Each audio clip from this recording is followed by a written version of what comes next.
तुम में से कोई एक बताओ, कोई भी एक, कि डायपोल पढ़ते क्यों है? डायपोल पढ़ते क्यों है? बोलो। To study behaviour of polar molecule. Polar molecule बोले तो HCl। ये कैसा मॉलिक्यूल है? पोलर मॉलिक्यूल है। ठीक है। कोई चीज नॉन पोलर है, उसको पोलर बनाना है, तो कैसे बनाते हैं? पढ़ चुके हैं हम ये सब। कोई चीज पोलर है, उसको नॉन पोलर बनाना है, सॉरी नॉन पोलर है और पोलर बनाना है, तो बोलिए जनाब क्या कर सकते हैं हम? हम्म।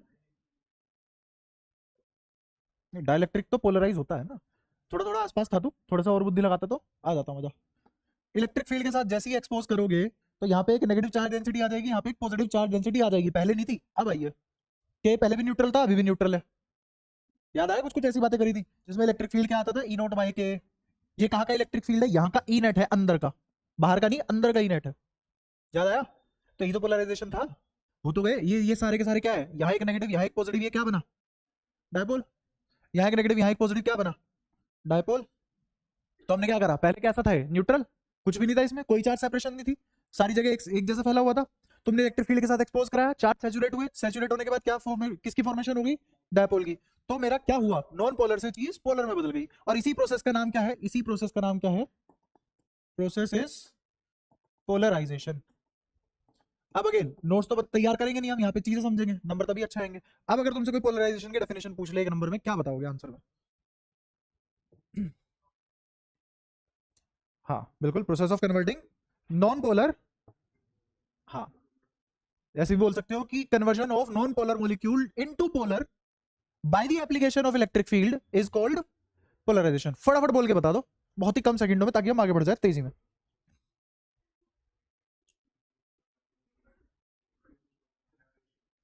स्वाहा।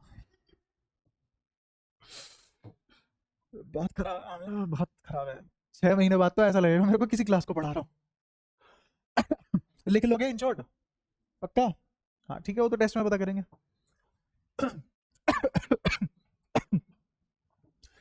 ठीक है। डायपोल के बारे में कुछ कुछ एक आधा सवाल जैसे रिवाइज करा दूं अगर मैं तुम्हें। मैंने कहा कि ये -3 क्यू रखा हुआ है किसी एक कोने पे, इससे ए नीचे +Q रखा हुआ है, इस वाले से ए दूरी पे ये +Q रखा हुआ है, फिर यहाँ से ए दूरी पे एक और +Q रखा हुआ है, और ये वाला -3Q इससे भी ए दूरी पे है।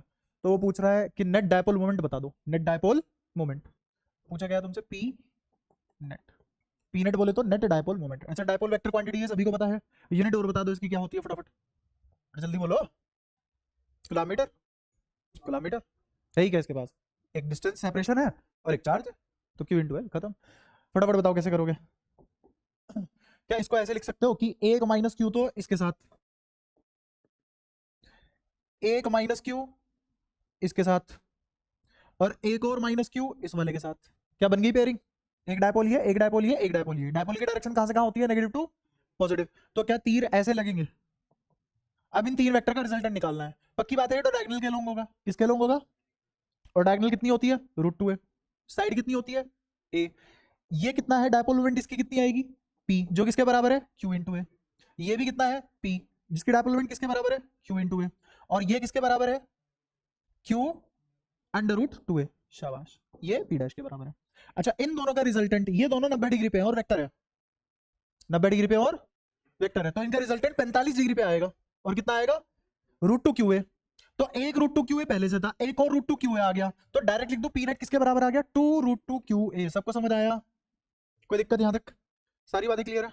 अच्छा, अगर मैं यहां पे -2Q लगा देता, अब क्या डायपोल मोमेंट आती? आती? आती, बट ऐसा सेटअप एग्जिस्ट नहीं कर सकता। हाँ, फिर डायपोल फॉर्मेशन बनाने में पता है क्या दिक्कत आएगी? दो -Q है, किन्हीं दो +Q के साथ जुड़ सकते हैं वो, और डायपोल बना सकते हैं। तो बताओ मोस्ट फेवरेबल कंपल्शन क्या होगा इसका? कि सबसे लंबे वाले को छोड़ दे, इसको दूरी पसंद थोड़ी ना है। डायपोल में जितनी कम दूरी होगी दो चार्ज के बीच में, उतना बढ़िया है ना। तो इसका मतलब वो इसके और इसके साथ बनाना प्रेफर करेगा। ठीक है। बड़े केमिस्ट्री की दुनिया होती है जिसमें हम पर्टिकुलर इलेक्ट्रॉनिक बिहेवियर देखते हैं एक एक मॉलिक्यूल का। यहाँ पे तो सैंपल का देखते हैं, वहां पे एक पर्टिकुलर मॉलिक्यूल का देखते हैं। तो वहां पे बहुत सारी चीजें होती हैं, ब्लॉक्स होते हैं, ऑर्बिटल्स होते हैं, फलाना ढिमका 70 चीजें हैं। तो वहां पे इसके साथ भी कभी कभी हो सकता है। है ना, आयनाइजेशन एनर्जी, एंथैल्पी, इन सब का गेम चलता है उधर, वो सब छोड़ो। पर ऐसा सेटअप फिर एग्जिस्ट नहीं करेगा और हम सोल्व नहीं करेंगे, इन शॉर्ट ही है इस बात का मतलब। ठीक है, डायपोल के सेटअप में जितना नेगेटिव उतना ही पॉजिटिव होना चाहिए। ठीक है, याद है कोई परेशानी? पक्का? ऐसे यहाँ पे जितना नेगेटिव चार्ज डेंसिटी आया था उतना ही पॉजिटिव आएगा, ऐसा नहीं है ये अनइक्वल हो जाए। क्लियर? अच्छा अगर ये सारी बातें समझ में आ गई हैं तुम्हें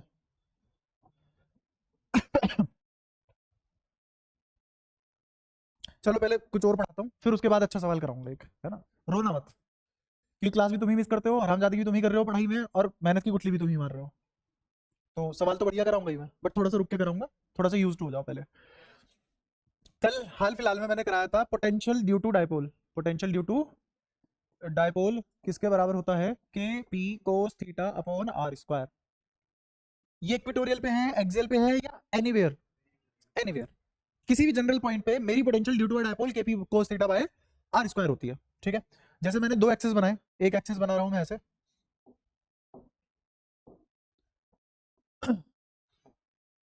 ये एक एक्सेस हो गया और ये एक एक्सेस हो गया। ठीक है, और डायपोल लग दिया इस तरीके से।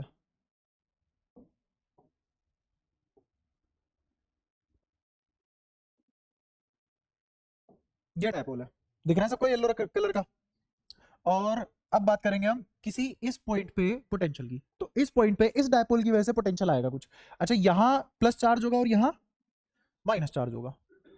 क्यों? क्योंकि एरो इधर था, तो डायपोल नेगेटिव से पॉजिटिव जाता है। ठीक है, इस पॉइंट पे जो हमने निकाला वी, वो किसके बराबर आया? K p cos theta by are square. और जो भी दूरी ली जाती है वो सारी की सारी डायपोल के सेंटर से ली जाती है ना। ये सारी बात कल हो चुकी थी। तो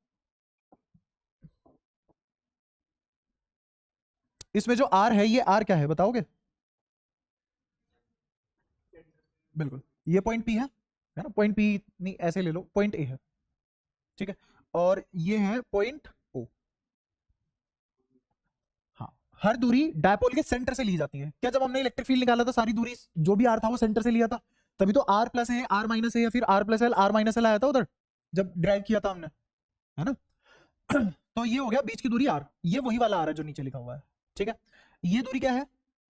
एल। ये भी क्या है? एल। तो पूरे डायपोल की लेंथ कितनी हो गई? 2l। यहां तक कोई दिक्कत? तो पी किसके बराबर है? 2l into Q. यहां तक सारी बातें क्लियर हुई? अच्छा, ये थीटा किस किस के बीच का एंगल है? आर और डायपोल, आर और डायपोल। डायपोल एक वेक्टर है और ये आर भी एक पोजीशन वेक्टर है, आर भी एक पोजीशन वेक्टर है। यहां तक कोई परेशानी? तो पोजीशन वेक्टर और डायपोल वेक्टर के बीच का एंगल है थीटा। पोजीशन वेक्टर और वेक्टर के बीच का एंगल है थीटा। कोई परेशानी यहां तक? सारी बातें क्लियर है? ठीक है। अब मैं इसकी शक्ल बदलना चाहता हूँ फॉर्मूले की। ऐसा फॉर्मूला तुम किताबों में नहीं देखोगे, बट उस फॉर्मूले से कुछ चीजें कई बार बहुत आसान हो जाती है समझनी। मैं जबरदस्ती जबरदस्ती ऐसे ही के डॉट कह रहा हूं, पी डॉट आर निकालना चाहता हूं। आर भी वेक्टर है, पी भी वेक्टर है, समझ आ रहा है? इसका डॉट प्रोडक्ट बताओ क्या होगा? P R cos theta. क्या ये आर का मैग्नीट्यूड है और ये पी का मैग्नीट्यूड है? अब राइट हैंड साइड पे कोई भी वेक्टर नहीं है और डॉट प्रोडक्ट स्केलर ही होती है, तो लेफ्ट हैंड और राइट हैंड दोनों जगह स्केलर क्वांटिटी लिखी हुई है। henceforth I am able to equate done. ठीक है। अब यहां से मैं चाहता हूं कि p cos थीटा की वैल्यू निकाल लो, कितनी आएगी? p डॉट r अपॉन में r किसके बराबर आए? p cos theta. उठा के इस p cos थीटा को यहां रख दो, तो ये v किसके बराबर आ गया बताना जरा? k, और p cos थीटा की जगह क्या रख देंगे? p डॉट r वेक्टर, और नीचे r स्क्वायर था और ये मैग्नीट्यूड है, तो जब दोनों की मल्टीप्लाई हुई कितना आ जाएगा नीचे? r cube. एक ये भी फॉर्मूला है।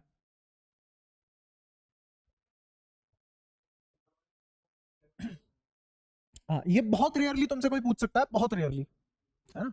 अगर कोई तुम्हारा आईक्यू चेक करना चाह रहा है और बहुत एडवांस लेवल पे खेल रहा है, अगर कोई टीचर इससे सवाल पूछ रहा है, तो इसका मतलब कोई तो पहुंची हुई चीज है, उसने मतलब क्रंचिंग की है इस सब्जेक्ट को लेकर। जैसे एक सवाल छोटा सा बना देता हूँ अभी तुम्हारे सामने। मैंने कहा कि मेरा एक डायपोल है पी, एक डायपोल है जिस जो है 2j कैप। ठीक है, तो मैंने क्या दे दी तुम्हें? डायपोल मोमेंट दे दी। कहाँ है ये? At 1,1, at 1,1। उसने पूछा फाइंड v एट 2,2। बन गया सवाल। लगाते रहो फॉर्मूले, जब तक समझ नहीं आएगी चीजें तब तक ये छोटा सा सवाल है, हो नहीं पाएगा छोटा सा भी। तो आओ अब हो जाएगा लेकिन हमसे बहुत आसानी से, अगर तुम्हें ये सब समझ आ गया। पी उसने दे दिया। ये जो 1,1 है कहाँ का कोऑर्डिनेट है? ये इस पॉइंट का कोऑर्डिनेट है, इस पॉइंट का है, इस पॉइंट का है, या इस पॉइंट का है? ये 4 पॉइंट है, तुम्हें पहचानना है। पॉइंट ओ का कोऑर्डिनेट क्या है? 1,1। तो एक्चुअल में डायग्राम में अगर ये डायपोल मोमेंट है, तो जहां डायपोल प्रेजेंट होता है वहां इसका मतलब उसने मुझे सेंटर के कोऑर्डिनेट दिए हैं। यही तो बताया था मैंने, जो भी चीजें डिफाइन होती है वो कहां डिफाइन होती है? डायपोल के सेंटर पे। जो भी दूरी लेते हो वो कहां से लेते हो? डायपोल के सेंटर से, कोनों से नहीं लेते। तो ये जो 1,1 कोऑर्डिनेट है किसका कोऑर्डिनेट है? डायपोल के सेंटर के कोऑर्डिनेट है। ठीक है, तो कहीं कोई डायपोल पड़ा होगा ऐसे किसी 1,1 पे? 1,1 पे कोई डायपोल पड़ा होगा। यहां से कितना दूर? 2,2 पे, या 2,3, जो भी तुम लेना चाहो। तो 2,3 ले लेते हैं, वरना 1,1 ही आ जाएगा। तो यहां से आर दूरी पे एक पॉइंट है जिसका नाम है 2,3। ये है आर वेक्टर और ये है पी वेक्टर। कोई परेशानी? उसने पूछा है कि मुझे पोटेंशियल बताओ इस पॉइंट पे। अब मुझे तो नहीं पता थीटा क्या है, और अगर तुम ये वाला फॉर्मूला अप्लाई करोगे तो तुम्हें क्या चाहिए? थीटा। ठीक है, तो अब हम एक लाइन में कर सकते हैं इस सवाल को। देखना, आर वेक्टर निकालने के लिए क्या निकालू? क्या आर एक पोजीशन वेक्टर है? और कोई भी वेक्टर कैसे डिफाइन होगा? x2 minus x1 i cap, plus y2 minus y1 j cap, plus z2 minus z1 k cap is equal to r vector. dx dy dz i j k ऐसे ही तो सिखा रखा है, तो बस लगा दो यहाँ पे। अब मेरे को बताओ आर वेक्टर क्या आया? बोलो जरा, आर वेक्टर क्या आया? क्या 2 माइनस 1 1 आई कैप, फिर 3 माइनस 2, 3 माइनस 2 कह रहा हूं, sorry 3 minus 1 2 J cap. But ये तो आ गया पोजीशन वेक्टर, मेरे को नीचे मैग्नीट्यूड भी तो चाहिए। मैग्नीट्यूड भी निकाल लेते हैं। अगर मुझे इसका मैग्नीट्यूड निकालना हो तो किसके बराबर आएगा? 1 का स्क्वायर प्लस 2 का स्क्वायर, तो √5। अब सारा बारूद हमारे पास है, बस बत्ती लगाने की देरी है, वो लगा देते हैं। आओ, तो पोटेंशियल निकाल रहे हैं आप। फॉर्मूला लगा दो, के P dot are money one में निकालेंगे। डॉट प्रोडक्ट में आई डॉट आई और जे डॉट जे सर्वाइव करते हैं। I dot J, J dot के, ये सब जीरो हो जाते हैं डॉट प्रोडक्ट में। ठीक है, आई डॉट आई क्या होता है? 1, जे डॉट जे 1, के डॉट के 1, बाकी कोई भी कॉम्बिनेशन हो सब जीरो। तो आओ करते हैं। मेरे पास आर वेक्टर है और पी वेक्टर है, करना जरा मल्टीप्लाई। जे डॉट आई कितना बोलो? और जे डॉट जे 1, तो 2 इंटू 2 4, तो आ गया। क्या मैंने के डॉट पी निकाल लिया? के डॉट पी कह रहा हूं, सॉरी पी डॉट आर निकाल लिया। नीचे किसका मैग्नीट्यूड रखना है मेरे को? आर का। कितना है? √5। तो √5 का क्यूब कितना होता है? 5√5।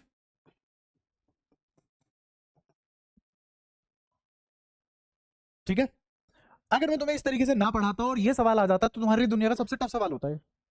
बस इतना से सोचना था कि मैं इसको इस बेस में बदल सकता हूं, है ना? ठीक है, हम ज्यादातर रूप बदलने का काम मक्कारी वाले कामों में करते हैं। नंबर लाने में फिर क्या दिक्कत है? वहां भी कर सकते हैं रूप बदलने वाला काम। तो इस फॉर्मूले का रूप बदल दिया हमने और अपने हिसाब से इस्तेमाल कर लिया। कोई भी परेशानी यहां तक? सारी बातें समझ आती हैं? ठीक है, तो पोटेंशियल का खेल हो गया खत्म। अब मैं दोबारा से एक इलेक्ट्रिक फील्ड पे अराइव करना चाहता हूं। हमने इलेक्ट्रिक फील्ड कहां कहां निकाल लिया अभी तक? फर्स्ट चैप्टर पढ़ा हुआ है ना भाई साहब, तो कहां कहां निकाला था? एक्सेल और, बहुत बढ़िया, एक्सेल इक्वेटोरियल पे इलेक्ट्रिक फील्ड निकाला था हमने। तो मैं अब तुम्हारे सामने एक और चीज पेश करूंगा कि इलेक्ट्रिक फील्ड और पोटेंशियल कैसे कैसे खेल करते हैं, और किसी भी जनरल पॉइंट पे इलेक्ट्रिक फील्ड क्या होगा वो भी देखेंगे, है ना? फिर से लाइन बना लेते हैं कुछ कुछ।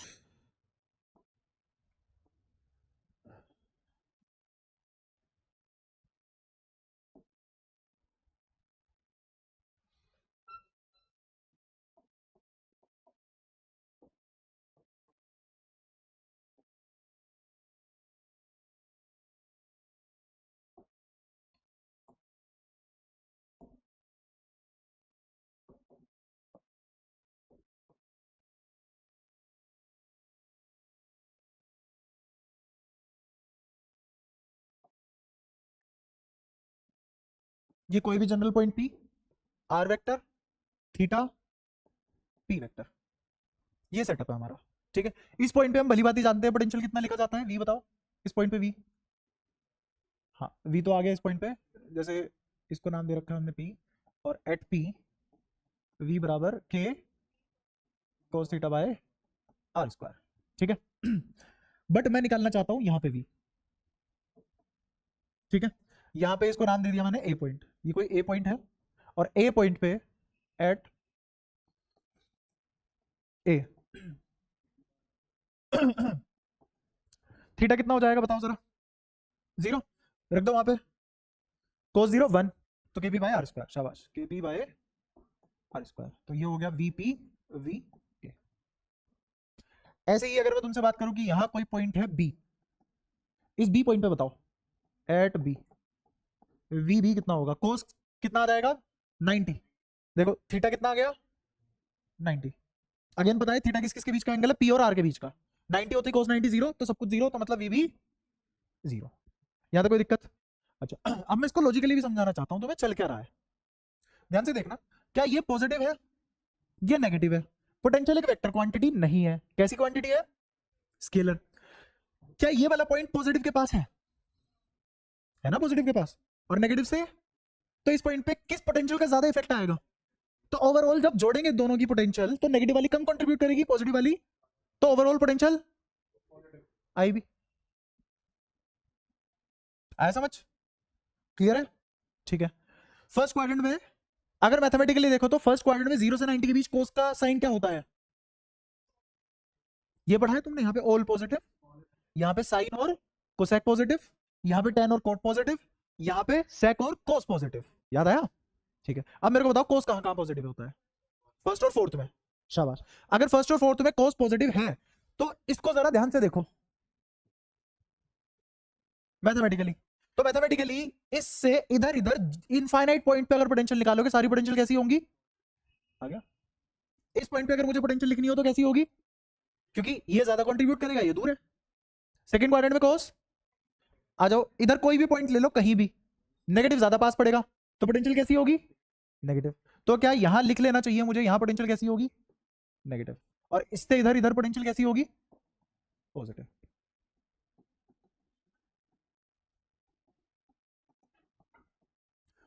ये बात भी क्लियर है, तो हम इसको बिना फॉर्मूले चाटे भी सीधा सीधा समझ सकते थे क्या होने वाला है पोटेंशियल के साथ, किधर पॉजिटिव होगी किधर नेगेटिव होगी, ठीक है। अब पोटेंशियल का तो हमने खेल सीख लिया, यहां और यहां पोटेंशियल 0, इस पूरी लाइन पे कोई भी पॉइंट ले लो एंगल हमेशा कितना बनेगा 90, तो पोटेंशियल कितनी 0, लेकिन अगर मैं एक प्लेन इमेजिन कर लूं, इस लाइन की बजाय एक प्लेन इमेजिन कर लूं, है ना, तो इस प्लेन का एंगल इस डायपोल से कितना रहेगा हमेशा 90, तो इस प्लेन पे हर पॉइंट पे कितनी पोटेंशियल आएगी 0, तो इसका मतलब क्या मैंने इक्विपोटेंशियल सरफेस ढूंढ लिया इस डायपोल का, तो इस डायपोल का इक्विपोटेंशियल सरफेस कैसा है, एक plane which is passing through the centre and at 90 degree to the dipole, समझ आया, तो अगर मैं एक ऐसा प्लेन इमेजिन कर लूं यहां,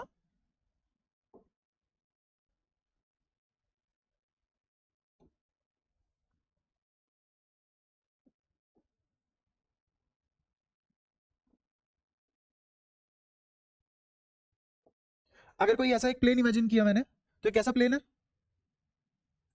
इक्वी पोटेंशियल सरफेस, कोई दिक्कत, इस पूरे प्लेन पे डेल्टा वी क्या होगा, समझ आया, कोई परेशानी, पक्की बात है, ठीक है। डेल्टा वी 0 होने का मतलब ये होता है कि इलेक्ट्रिक फील्ड 0 है,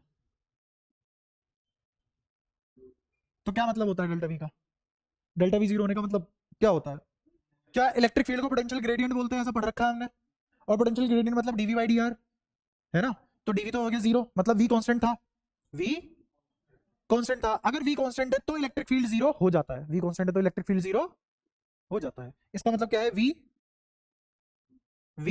कांस्टेंट है 0 नहीं, वी कांस्टेंट है तो इलेक्ट्रिक फील्ड, इस इक्विपोटेंशियल सरफेस पे इलेक्ट्रिक फील्ड 0, अभी देखते हैं बातें, अब एक बार इलेक्ट्रिक फील्ड पे विजिट करते हैं, साथ में बने रहना। इस पॉइंट पे मैं इस डायपोल की वजह से इलेक्ट्रिक फील्ड निकालना चाहता हूं, इस पॉइंट पे इस डायपोल की वजह से इलेक्ट्रिक फील्ड निकालना चाहता हूं, निकालते हैं, ध्यान से देखना, मैं दो हिस्सों में तोड़ूंगा इलेक्ट्रिक फील्ड को, एक रेडियल डायरेक्शन में इलेक्ट्रिक फील्ड और एक टेंजेंशियल डायरेक्शन में इलेक्ट्रिक फील्ड, जैसे एक पैरेलल और परपेंडिकुलर कंपोनेंट होते थे इलेक्ट्रिक फील्ड के, मैंने इस पॉइंट पे पोटेंशियल तो पता ही है मेरे को, पोटेंशियल तो पता ही है, तो पोटेंशियल पता है मेरे को, इलेक्ट्रिक फील्ड भी पता लग जाए, मजा आ जाएगा, है ना, मैं 6-7 कॉन्सेप्ट एक ही जगह समराइज कर रहा हूं ताकि तुम एक साथ रिलेट कर लो सारी चीजें, अब बढ़िया से बढ़िया न्यूमेरिकल सोल्व हो जाए, तो मैं अब इलेक्ट्रिक फील्ड भी रिलेट कर रहा हूं और सारी बातें कर लेंगे इलेक्ट्रिक फील्ड को लेके भी। तो मैंने इलेक्ट्रिक फील्ड को दो कंपोनेंट में तोड़ दिया, एक रेडियल और एक, अगर इन दोनों का वेक्टर समेशन निकाल लूं तो क्या रिजल्टेंट इलेक्ट्रिक फील्ड आ जाएगा 8 पॉइंट पी, है ना। तो क्या वो यहां कहीं आएगा, ऐसे कहीं भी आ सकता है, बट मैं यहां मान रहा हूं। ये क्या है, E net, net electric field क्या होगा, तो पी पॉइंट पे net electric field is the vector summation of E R and E T. E R क्या है, रेडियल। मुझे कैसे पता ये डायरेक्शन रेडियल है, देखो रेडियस के होंगे, रेडियली आउटवर्ड, रेडियली आउटवर्ड। और ये जो रेडियस के परपेंडिकुलर हो वो टेंजेंट होती है, तो टेंजेंशियल, जस्टिफाइड, कोई दिक्कत। इस एंगल को मैंने अल्फा मान लिया, ये तुम वेक्टर में पढ़ के आ चुके हो, ए वेक्टर से रिजल्टेंट वेक्टर का एंगल अल्फा होता है, कोई दिक्कत। अच्छा ये एंगल थीटा है, तो ये वाला एंगल थीटा नहीं है, ये वाला एंगल कितना है 90, कितना है 90। टेंजेंशियल और रेडियल में तो हमेशा ही 90 डिग्री का एंगल बनेगा ना, ठीक है। यहां तक बताओ सारी बातें क्लियर है क्या, ठीक है। अब मैं एक्सप्रेशन लिख रहा हूं, ई आर, अगर कभी भी तुम्हें जिंदगी में ई आर की जरूरत पड़े तो यहां लिखते हैं, ई आर की अगर तुम्हें जरूरत पड़े तो ई आर रेडियल डायरेक्शन में जो इलेक्ट्रिक फील्ड होगा वो होगा 2 k p cos theta upon में आर क्यूब, ठीक है। इसको मैं थोड़ा रिलेट करा सकता हूँ, डेरिवेशन नहीं करा रहा हूँ, तुम्हारे किसी मतलब की नहीं है डेरिवेशन, वैसे मैं बहुत सारी चीजें एक्स्ट्रा करा रहा हूँ, लेकिन डेरिवेशन किसी मतलब की नहीं है, मैं रिलेट करवा देता हूँ। तुम इक्विटोरियल कह रहा हूँ, एक्सियल लाइन पे इलेक्ट्रिक फील्ड क्या लिखते थे डायपोल की वजह से, 2 kp बाय आर क्यूब। इस एक्सियल लाइन पे अगर इस पॉइंट पे इलेक्ट्रिक फील्ड निकालना हुआ तो क्या लिखोगे, 2 kp by are cube. Equatorial पे क्या आता था, और kp बाय आर क्यूब। और हमें ये भी याद है कि पूरी एक्सियल लाइन पे इलेक्ट्रिक फील्ड हमेशा डायपोल के पैरेलल रहता है, और इक्विटोरियल लाइन पे इलेक्ट्रिक फील्ड हमेशा एंटी पैरेलल रहता है, ये दो बातें याद है। तो यहाँ पे फॉर्मूला था 2 kp by are cube, 2 kp by, और कैसा था इलेक्ट्रिक फील्ड रेडियली आउटवर्ड। इस पॉइंट पे ये होगा ना भाई, आर वेक्टर क्या होगा, ये होगा आर वेक्टर, यही तो है आर वेक्टर। तो क्या R vector is parallel to dipole, और जो इलेक्ट्रिक फील्ड आता था वो भी ऐसे ही आता था इसके पैरेलल, तो क्या इलेक्ट्रिक फील्ड को स्टिल रेडियल डायरेक्शन में बोला जाएगा, बोला जाएगा। और क्या है फॉर्मूला लिखा जाएगा 2 kp बाय आर क्यूब, ये है ई रेडियल, क्या है ई रेडियल, किस पॉइंट पे, ए पॉइंट पे। ये बात समझ आती है, यहां तो कोई परेशानी। अच्छा और टेंजेंशियल कितना आएगा, 0 होता है, एक्सियल पे तो टेंजेंशियल कंपोनेंट 0 होगा ना, एक्स एक्सिस पे वाई की वैल्यू कितनी होती है, तो कहां से आया टेंजेंशियल कंपोनेंट एक्स एक्सिस पे, अगर इसको तुमने रेडियल बोल दिया तो टेंजेंशियल तो 0 होगा ना, क्लियर है, ठीक है। तो रिजल्टेंट कितना आया, इन दोनों का रिजल्टेंट निकालो कितना आएगा, के तो 0 है ही, तो यही चीज क्या बन जाएगी फिलहाल, बात क्लियर है। रेडियल डायरेक्शन को हमेशा कोस कंपोनेंट से रिप्रेजेंट किया जाता है ना। जैसे मैंने कहा कि मेरे पास हवा में कोई भी एक वेक्टर है ए, ये है एक्स एक्सिस, ये है वाई एक्सिस, तो बताओ अगर ये एंगल थीटा है तो यहां क्या लिखा जाएगा, ए कोस थीटा, और यहां क्या लिखा जाएगा, ए साइन थीटा, क्लियर है। तो ऐसे ही इस पॉइंट पे ये ई नेट आ चुका है, ई नेट का ये वाला कंपोनेंट क्या कोस थीटा के हिसाब से आएगा, यहां तो कोई दिक्कत।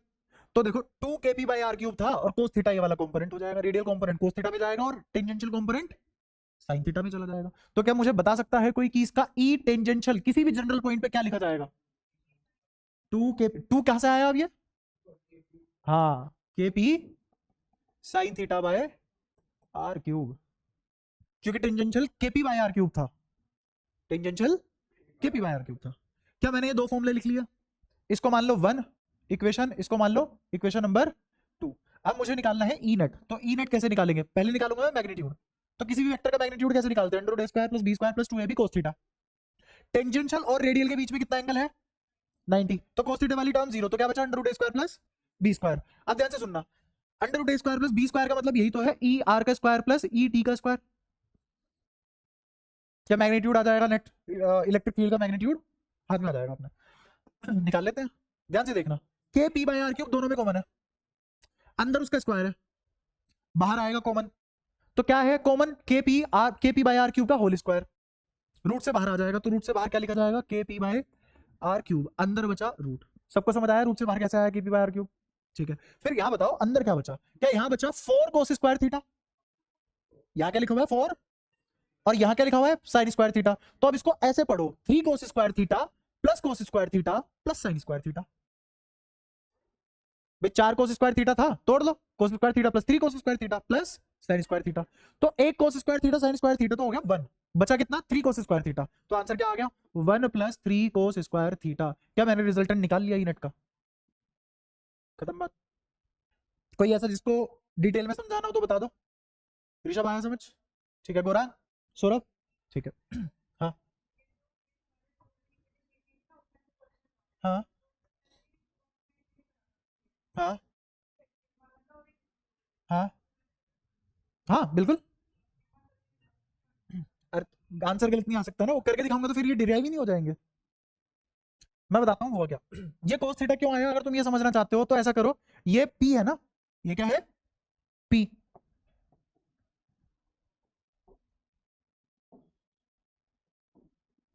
तो ध्यान से देखना,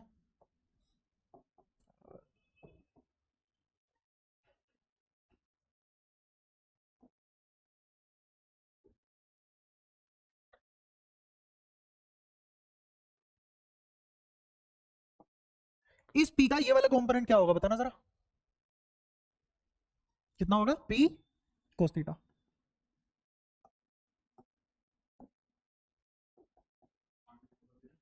हाँ बिल्कुल, ले लो।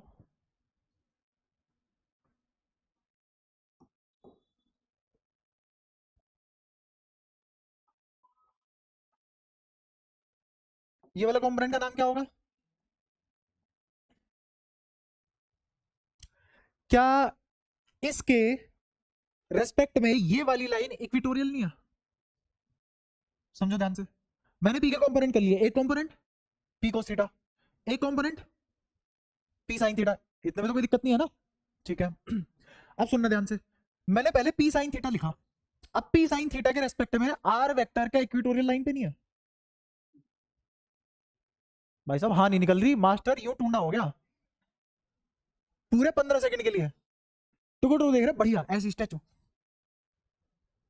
इसके रेस्पेक्ट में देखो ये वाली लाइन कैसी है, इक्विटोरियल, तो इसकी वजह से इलेक्ट्रिक फील्ड एंटी पैरेलल नहीं आएगा, ये रहा, आया समझ। और इसीलिए क्या कंपोनेंट आया यहाँ पे साइन थीटा, ये साइन थीटा किसकी वजह से आया, पी तो एज इट इज था ही, इस पी को किससे रिप्लेस कर दिया, एक फॉर्मूला निकालते थे ना ये वाला, इस पी को किससे रिप्लेस करेंगे, ये वाला नहीं,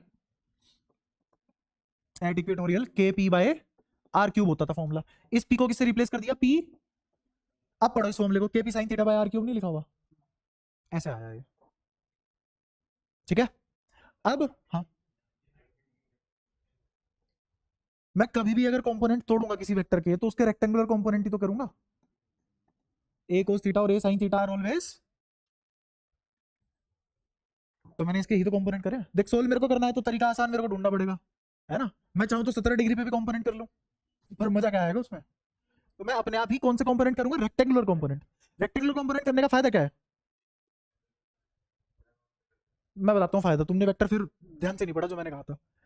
मैं इसके साथ कोई भी छेड़खानी करूँ इसको इससे कोई मतलब नहीं है, क्योंकि 90 डिग्री पे दो वेक्टर का इफेक्ट एक दूसरे पे जीरो होता है, वेक्टर इंडिपेंडेंट बन जाते हैं।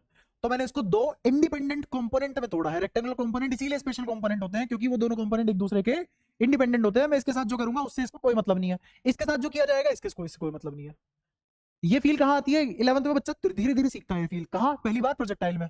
क्यों प्रोजेक्टाइल एक साथ नहीं पढ़ सकते, क्यों उसको दो हिस्सों में तोड़ते हैं, क्योंकि हम उसको दो हिस्सों में इसलिए तोड़ते हैं, एक एक्स में और एक वाई में, क्योंकि एक्स और वाई एक दूसरे के इंडिपेंडेंट है, एक्स में अलग मोशन पढ़ूंगा, वाई में अलग मोशन पढ़ूंगा और जोड़ दूंगा, क्योंकि वो आसान है, ठीक है। हाँ तो अब तुम्हें ये समझ में आ चुका है कि 2kp cos theta by are cube क्यों आया होगा, क्योंकि वो मैंने इस वाले के लिए, देखो ये डायपोल है, इसके लिए आर वेक्टर कहां है, एक्सियल पे, और अब पी को किससे रिप्लेस करूंगा इस वाले फॉर्मूले में, ये लिखा हुआ, और ऐसे ही नेट निकाल लिया। असलियत में दो स्टेप की डेरिवेशन है, सोचा समझा जाए तो। अब तेरा पता नहीं क्यों गलत आया, होता तो ऐसे ही है। हाँ इनको वेक्टर की तरह नहीं नंबर की तरह जोड़ दो, ठीक है। तू जरूर देख दोबारा। तो अब तक सारी बातें जितनी भी मैंने कही तुम्हारी बुद्धि तक पहुंची, पहुंची, पक्का, ठीक है। फिर आगे बतियाते हैं और चीजें। अब मैं चाहता हूं कि मैं ये भी निकाल लूं कि डायरेक्शन क्या होगी, जरूरी है डायरेक्शन भी, क्योंकि मैंने तो अभी सिर्फ क्या निकाला, मैग्नीट्यूड। अब मैं निकालने जा रहा हूं डायरेक्शन। तो डायरेक्शन कैसे निकाल लेंगे समझना, डायरेक्शन ऐसे निकालेंगे कि ये तुम्हें दूसरी इक्वेशन दिख रही है और पहली इक्वेशन दिख रही है, 2/1 कर दो, 2 तो देखना KP/R³ खत्म हो गया, खत्म। और बचा क्या फिर, साइन थीटा अपॉन में कोस थीटा, तो कितना आ गया वो, और नीचे क्या बचा, 2/1 कराया। किसी को अगर पूरा प्रॉपर लिखवा के करवाना हो करवा सकते हो, अगर हो गया मनी मन में तो चलते हैं आगे, ठीक है ऋषभ। ये तो हो गई RHS। LHS भी लिख लेते हैं, LHS में क्या आएगा, 80/ER, 80/ER। अच्छा अब यहां पे आ जाते हैं, मेरे को बताओ यहां का tan अल्फा किसके बराबर आएगा, क्या tan अल्फा 80/ER के बराबर नहीं आएगा, कोई वेक्टर है A, इसके मैंने दो कंपोनेंट कर दिए, AX और AY, ये एंगल है अल्फा। तो कोई भी वेक्टर खुद के पैरेलली ट्रांसलेट किया जा सकता है बिना इसका इफेक्ट चेंज किए। निकालना जरा यहां से tan अल्फा किसके बराबर आएगा, क्या वो आएगा AY/AX। तो इसको देखो और यहां कंपेयर करो, तो क्या अगर मैं यहां tan अल्फा निकालूं तो ET को पैरेलली शिफ्ट करूंगा तो क्या आएगा ET/ER। तो क्या ET/ER को tan अल्फा भी लिखा जा सकता है, तो मैंने बहुत जरूरी कंक्लूजन निकाल लिया, tan अल्फा कौन बराबर, tan अल्फा बराबर tan θ/2। क्या tan θ/होल डिवाइडेड बाय 2 है या tan सिर्फ θ/2 है, होल डिवाइडेड बाय 2। ये गलती मत कर देना कि ये हाफ एंगल है ना। अब इसका बहुत बड़ा फायदा हो सकता है क्योंकि मैंने इस थीटा को किससे रिलेट करवा दिया, अल्फा से। अब मेरे पास एक और रिलेशन है थीटा और अल्फा के बीच, तो मैं थीटा और अल्फा में ट्रांजिट कर सकता हूं, जैसा मेरे को रिक्वायर्ड होगा उस तरीके से खेला जा सकता है।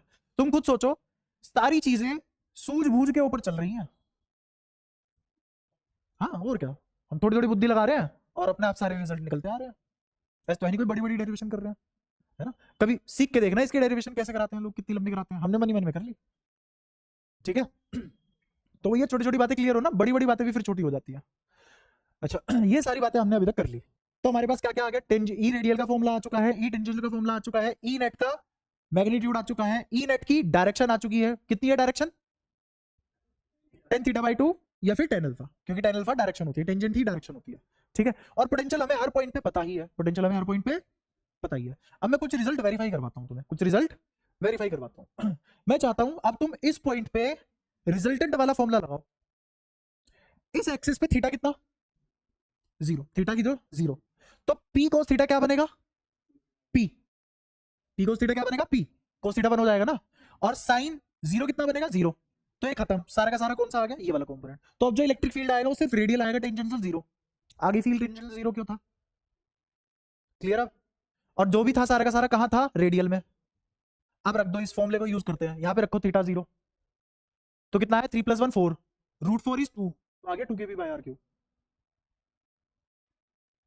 आई बात समझ, पक्का। और डायरेक्शन देख लो, क्या ये प्लस का आया, कैसा आया, तो अगर मैं इस डायरेक्शन को पॉजिटिव मानूं, इस डायरेक्शन को अगर, तो ये p की ही डायरेक्शन में आया ही। आई बात समझ फिर से। अब आते हैं इस वाले पॉइंट पे, इस पे यहां कोई पॉइंट ले लिया, अब बताओ इस वाले पॉइंट के लिए थीटा कितना, 90, तो p cos थीटा कितना हो गया, 0, और p sin थीटा कितना हो गया, p p। तो इसका मतलब सिर्फ और सिर्फ टेंजेंशियल कंपोनेंट जिंदा है, रेडियल मर चुका है। आई बात समझ, पक्की बात है। तो यहां पे दो कंपोनेंट बनते हैं, इस वाले कंपोनेंट को नाम बताओ क्या होगा, ये कौन सा कंपोनेंट है, रेडियल की टेंजेंशियल, बोलो। अच्छा ये होता है टेंजेंशियल, आर वेक्टर, क्या ये नहीं होगा आज के दिन, बुद्धि कहां चला के आते हो। ये कौन सी डायरेक्शन है, रेडियल, और इस रेडियल से 90 डिग्री आगे कौन है, इस रेडियल से 90 डिग्री आगे कौन है, रेडियल तो 0 है ना। ऐसा झूठ में मान के चल रहा हूं तुम्हें आ चुका है समझ, क्या करूं, ऐसे ही बैठे रहते हो। ई रेडियल 0 नहीं समझ में आया, पूछ लो, मौका दे रहा हूं, ठीक है। और ई टेंजेंशियल रख दो यहां पे, थीटा कितना रखोगे, 90, तो 3 cos स्क्वायर थीटा 0, √1 1, तो फॉर्मूला क्या है, KP/R³। तो कितना आ गया आंसर, अब ये तो खत्म हो चुका था, 0 हो चुका था, और ये कहां आ चुका था, यहां आ चुका था, इसके रेस्पेक्ट में ये टेंजेंशियल इलेक्ट्रिक फील्ड एग्जिस्ट करेगा बस। और कैसा आया, पी वेक्टर इधर है और ये कैसा आया, एंटी पैरेलल। क्या बात सच हो रही है सारी? इधर आ जाओ इस पॉइंट पे, इस पॉइंट पे सिर्फ कौन एग्जिस्ट करेगा, एंगल कितना होगा, है 0 होगा, 180 होगा भाई साहब। यहाँ से यहाँ आए हो तुम, यहाँ से हुआ है थीटा शुरू इस डायरेक्शन में, समझो। तो यहाँ से घूम घूम के इस पॉइंट तक आने में कितना एंगल लग जाएगा, 180। रख दो यहाँ 180, कितना हो जाएगा 1 - 3 है, 1 - 3 कोस स्क्वायर पाई। तो कोस पाई -1 का स्क्वायर 1, तो कितना आया √4, तो कितना आ गया 2kp/r³। ये तो आ गया मैग्नीट्यूड, आ गया मैग्नीट्यूड। तो मैग्नीट्यूड वाइज कितना होगा टेंजेंशियल, 2kp/r³। अभी डायरेक्शन नहीं पता मेरे को, डायरेक्शन मुझे पता है या तो रेडियली आउटवर्ड होगी या रेडियली इनवर्ड होगी, क्योंकि टेंजेंशियल 0 है। लेकिन ये तो निकालना ही है ना, रेडियली इनवर्ड है कि आउटवर्ड है। तो अब किसके पास जाएंगे, इन भाई साहब के पास। थीटा कितना 180, थीटा कितना 180, थीटा 180,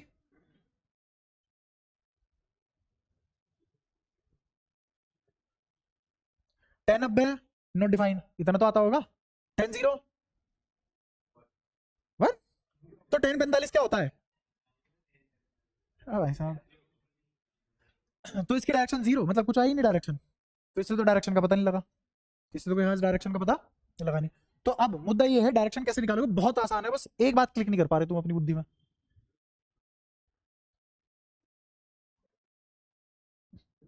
ऐसे होगी कि ऐसे होगी ये बताना है बस, और लॉजिक के साथ बताना है, ऐसे नहीं तुक्का मार रहे हो।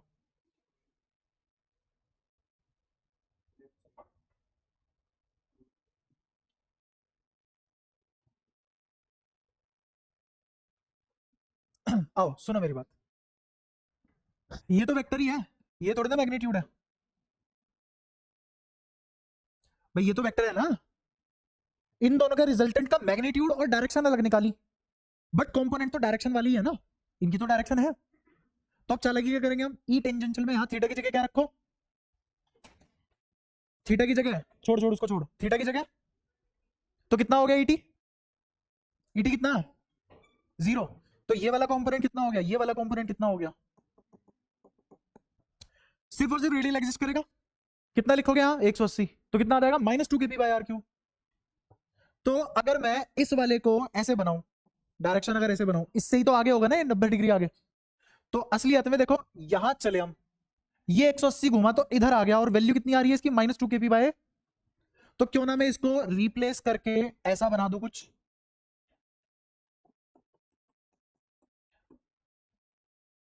अगर मैं इसको 180 पलट दूं तो क्या माइनस हट जाएगा,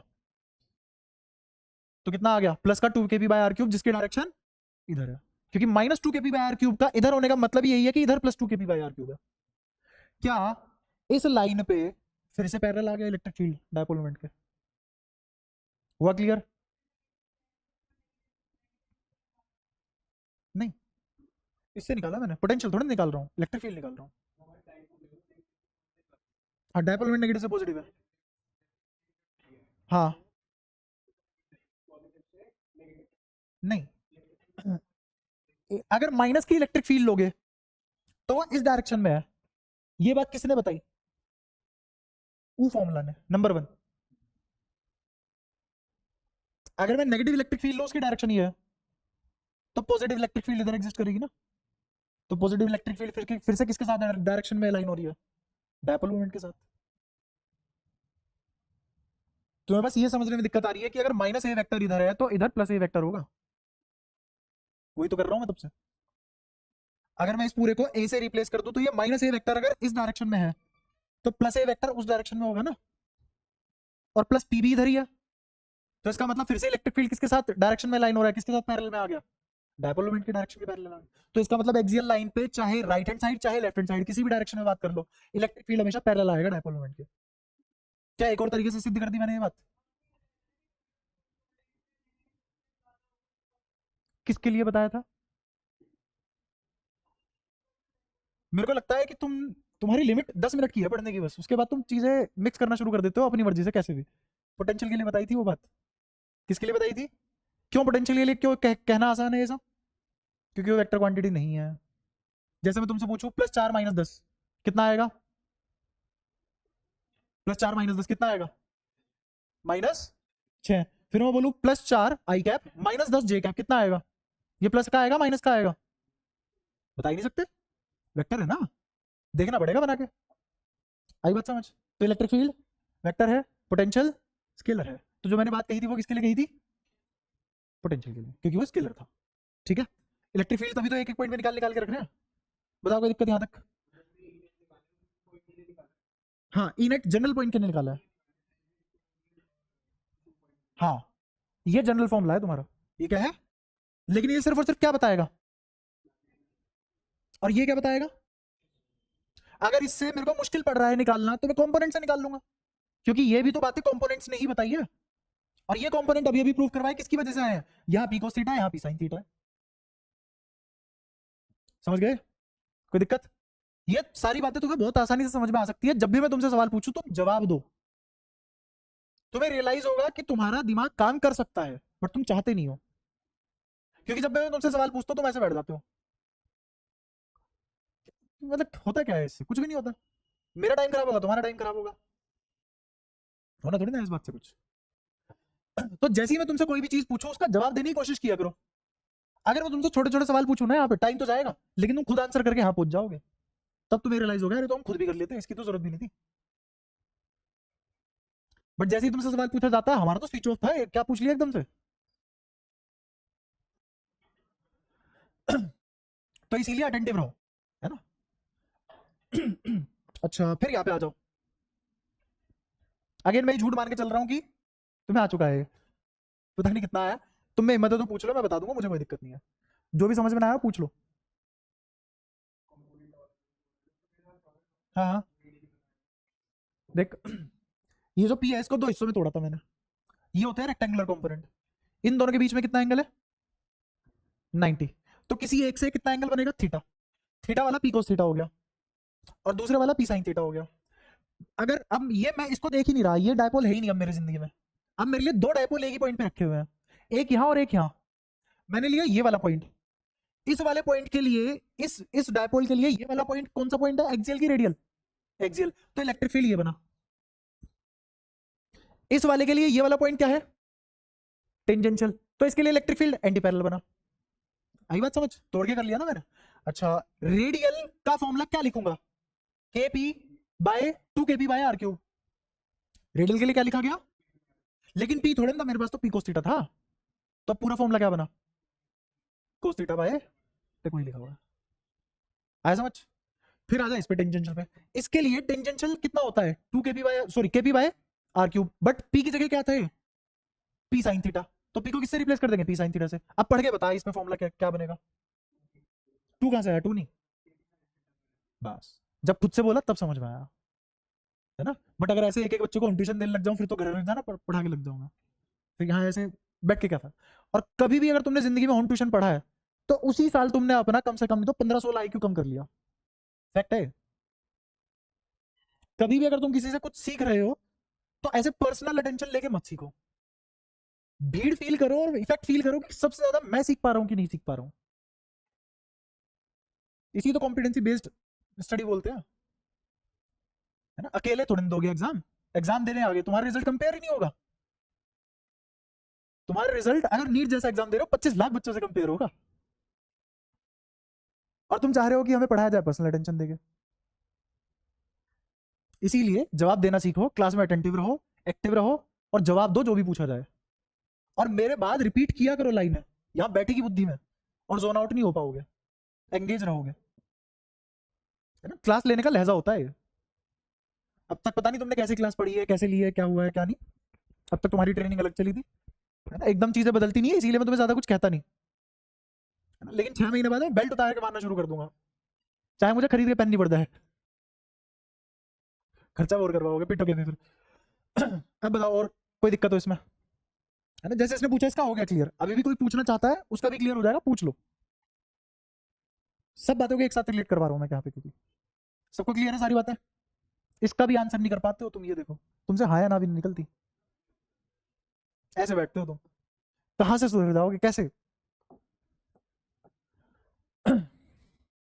इस पॉइंट पे आ जाओ, इस पॉइंट पे टेंजेंशियल होगा, रेडियल नहीं होगा, तो रेडियल तो हो गया 0, हो गया।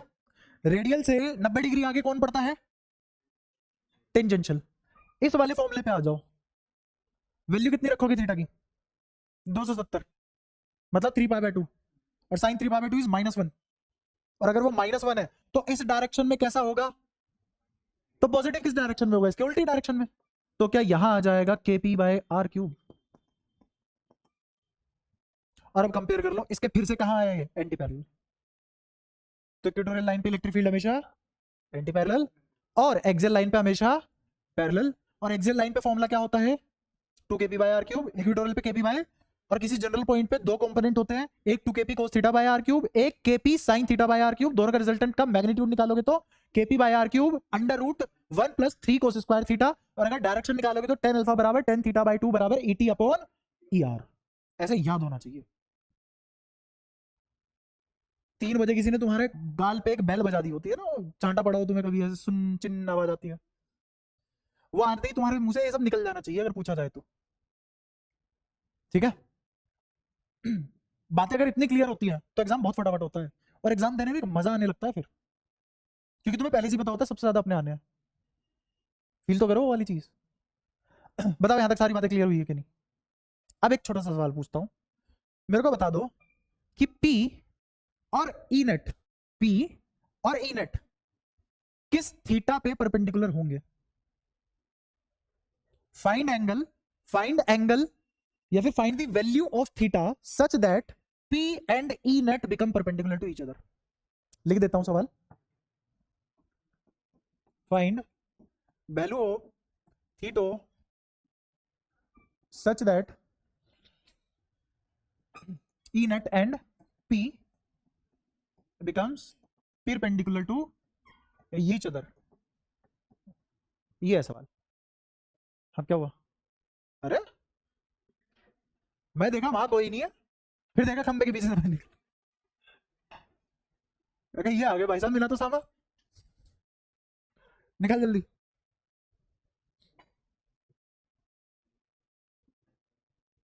पीछे कर दे सवाल, तो समझ में आई गया ना तुम्हें क्या है? सोचो समझो।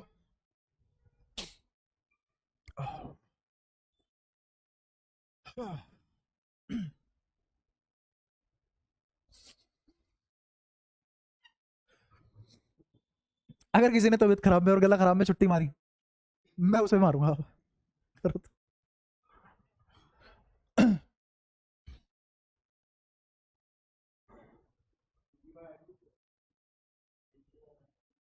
एंगल निकालना है क्या? हम तो ये निकालेंगे, तुम कुछ भी पूछो। हाँ बता, 90 कैसे हो जाएगा? 90 पता है पहले आंसर गलत था, पर गलत को भी खराब बनाने की आर्ट तो है। और खराब। चलो फिर से थोड़ा सा आईक्यू बढ़ाते हैं तुम्हारा, समझो। यहां से यहां तक कितना एंगल है? सीधे चलते चले जाओ, क्या ये लाइन बनेगी? ई नेट इस लाइन से कितना आ गया? अल्फा। तो ई नेट एक्स एक्सिस से कितना आ गया? एक ही जने को समझ आया? थीटा प्लस एक्स एक्सिस से कितना दूर है E net? Theta plus alpha. आई बात समझ में? अब मेरा डायपोल बताओ कौन से एक्सिस पे है? डायपोल कौन एक्सिस पे है? एक्स पे। मुझे अगर इसके परपेंडिकुलर नेट इलेक्ट्रिक फील्ड चाहिए तो नेट इलेक्ट्रिक फील्ड कहां लाना पड़ेगा? वाई पे। वैसे क्या चल रहा, क्यों समझ नहीं आ रहा? दोबारा। डायपोल कौन से एक्सिस पे, और मुझे नेट इलेक्ट्रिक फील्ड कौन से एक्सिस पे चाहिए? क्यों? क्योंकि उसने कहा है परपेंडिकुलर हो जाए। अब थीटा की वैल्यू बताओ, किस वैल्यू ऑफ थीटा पे ये होगा, समझते हैं। तो सबसे पहले मुझे ये बताओ ई नेट तक पहुंचा कैसे जाता है? पहले थीटा जाओ फिर अल्फा जाओ, तो थीटा प्लस अल्फा दूर कौन है? E net. तो थीटा प्लस अल्फा अगर 90 हो जाए तो मेरा ई नेट पी के परपेंडिकुलर हो जाए। देखो ध्यान से, समझ आया? तो बताओ क्या करना चाहिए मुझे? मुझे थीटा प्लस अल्फा 90 लिख लेना चाहिए, क्योंकि पी से ई नेट थीटा प्लस अल्फा दूर है,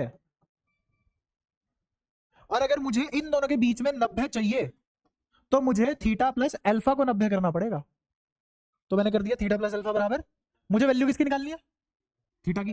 तो थीटा कौन बराबर 90 माइनस अल्फा।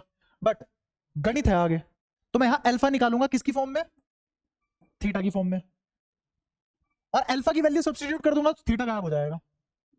सॉरी, अल्फा की वैल्यू सब्स्टिट्यूट कर दूंगा तो अल्फा गायब हो जाएगा, है ना। अल्फा की वैल्यू सब्स्टिट्यूट करूंगा तो अल्फा गायब हो जाएगा और सिर्फ क्या बचेगा, और वही निकालना था। समझ आया। तो करते हैं आप क्या तुम्हें ये रिलेशन याद है, 10 अल्फा बराबर 10 थीटा बाय 2। इस अल्फा की जगह क्या रख दूं, 10 90 माइनस थीटा, बोलो कितना होता है, कोट थीटा बराबर, अच्छा कोट थीटा को क्या लिख सकते हैं 1/10 थीटा, इधर 1 बचा उधर 10 स्क्वायर थीटा, 2 नीचे है बराबर आ गया 10 स्क्वायर थीटा बराबर 2, 10 थीटा बराबर √2, 10 थीटा बराबर और थीटा बराबर 10 इनवर्स आ गया।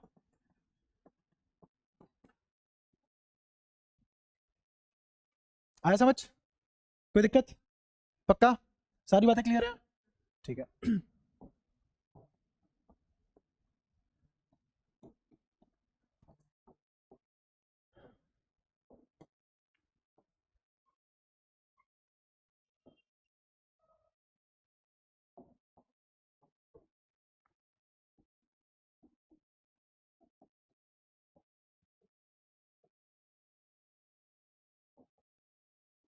दिख रहे हैं दोनों डायपोल, ये भी डायपोल पी वेक्टर, ये भी डायपोल पी वेक्टर। एक स्क्वायर है उस साइड ए, उस स्क्वायर के किन्हीं दो कोनों पे एक डायपोल ऐसे रखा हुआ है, एक डायपोल ऐसे रखा हुआ है, ये centre of square, centre of square. तो ये जो सेंटर ऑफ स्क्वायर है, इस सेंटर ऑफ स्क्वायर पे तुम्हें वी नेट निकालना है, नेट मतलब दोनों डायपोल की वजह से नेट पोटेंशियल क्या होगा सी पॉइंट पे, और ई नेट निकालना है। अगेन कहां पे निकालेंगे ई नेट, सेंटर पे। तो इन दोनों डायपोल की वजह से सेंटर पे नेट इलेक्ट्रिक फील्ड क्या होगा वो भी निकालना है, तो दोनों निकालते हैं, है ना। बहुत बड़ा सवाल हो सकता है, लेकिन अगर तुम बुद्धि मार के करोगे तो बहुत ईजी भी हो सकता है, ठीक है।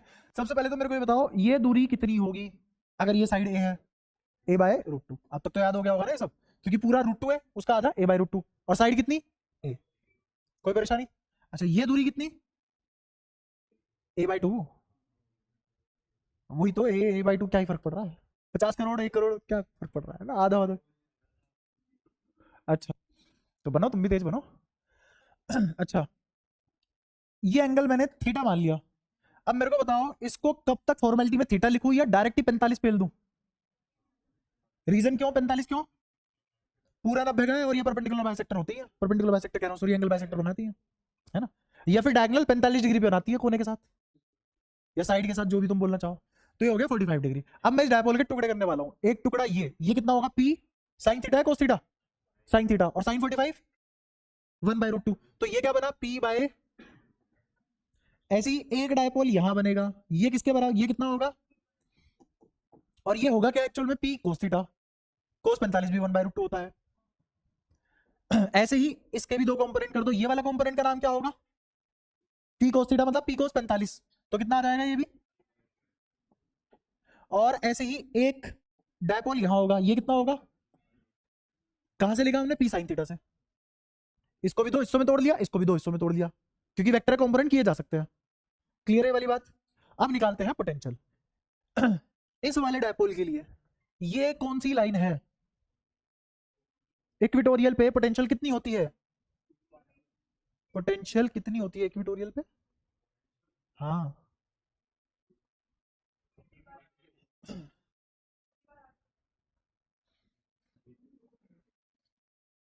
कितना ही पढ़ा लो भाई साहब तुम तो।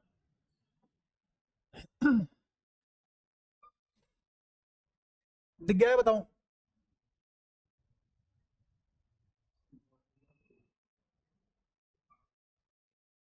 कितना बताओ अब,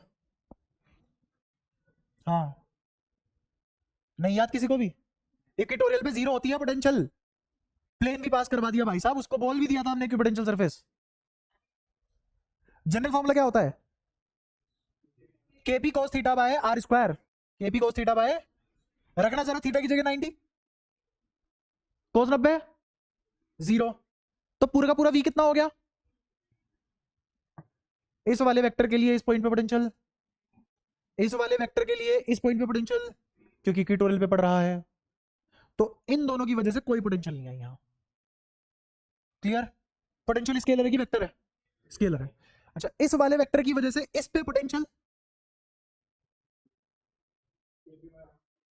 केपी बाय आर स्क्वायर, क्योंकि थीटा 0 तो कोस 0 1 तो KP by are square, plus की माइनस की, प्लस की क्योंकि प्लस वाले की साइड है, देखो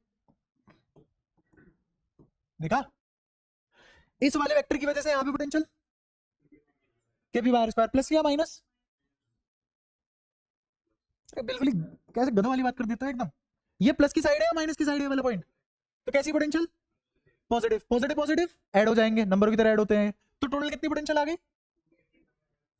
2 केपी बाय आर स्क्वायर। तो इस पॉइंट पे पोटेंशियल कितनी आ गई 2 KP by are square. R बताओ कितना, ए बाय रूट 2 का स्क्वायर, ए बाय रूट 2 का स्क्वायर, ये आ गया वी नेट।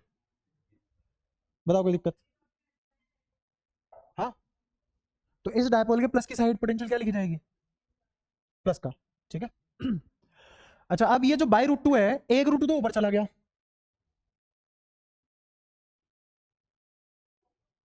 नहीं आया समझ? हाँ, वही वही मैं चाह रहा हूं कि तुम डायरेक्ट कर दो, समझ आया? क्या वी नेट आ गया? बड़ा सवाल, और हम एक स्टेप 2 स्टेप में पोटेंशियल पे आ गए, नेट पोटेंशियल पे। ये होता है फायदा कंपोनेंट अब तोड़ने का, है ना। पहली क्लास में चिल्ला रहा हूँ वेक्टर कर लो वेक्टर कर लो, अब समझ में आ रहा है मुझे किस कदर वेक्टर क्लियर चाहिए तुम्हारा, और उसी इससे भी अच्छे लेवल पे, बहुत अच्छे लेवल पे पढ़ाया हुआ है। मात्र 2 वीडियो है, अब तक तुम्हारे दिमाग में छप जानी चाहिए थी, तुमने वही नहीं करी, पता नहीं कैसे साथ में कैसे चलोगे भाई, बहुत धीरे चल रहे हैं हम। बढ़िया चीज पढ़नी है तो तेजी बढ़ानी पड़ेगी, वरना जो चल रहा है जैसे चल रहा है उनसे तो फिर भी ठीक ही पढ़ा दूंगा मैं, पर बहुत कम चीजें पढ़ोगे, तुम्हें मजा आता रहेगा, है ना। कंफर्ट जोन से बाहर आना पड़ेगा, कुछ अच्छा करना है। अब आते हैं इलेक्ट्रिक फील्ड पे, ध्यान से सुनना। इसके लिए इलेक्ट्रिक फील्ड इस पॉइंट पे कहां आएगा, पैरेलल की एंटी पैरेलल, एंटी पैरेलल, तो क्या इसके एंटी पैरेलल यहां आएगा, क्लियर है? ठीक है, नाम दिया मैंने इसको ई, क्या नाम दिया, ई टेंजेंशियल, कोई दिक्कत? इस वाले की वजह से इलेक्ट्रिक फील्ड कहां आएगा, क्या एंटी पैरेलल आएगा, यही तो डायरेक्शन होगी उसकी भी, तो क्या इसको लिख दूं 2e टेंजेंशियल, दोनों सेम डायरेक्शन में, तो वेक्टर सेम डायरेक्शन में डायरेक्टली ऐड हो जाते हैं। सबको बात समझ में आती है? कोनो परेशानी? ठीक है, समझ लो आराम से, पूछना होगा पूछ लेना। मौलिक आ रहा समझ, पक्का? अब आते हैं इसकी वजह से, इसकी वजह से इस पॉइंट पे कितना इलेक्ट्रिक फील्ड, ई रेडियल, किस डायरेक्शन में,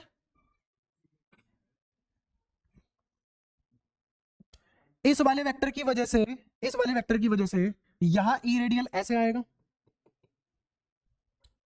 दोनों वेक्टर का मैग्नीट्यूड बराबर है, बीच की दूरी बराबर है, तो इलेक्ट्रिक फील्ड भी क्यों बदलेगा, तो क्या कैंसिल हो गया, तो यही ई नेट बना, तो ई नेट कितना आ गया,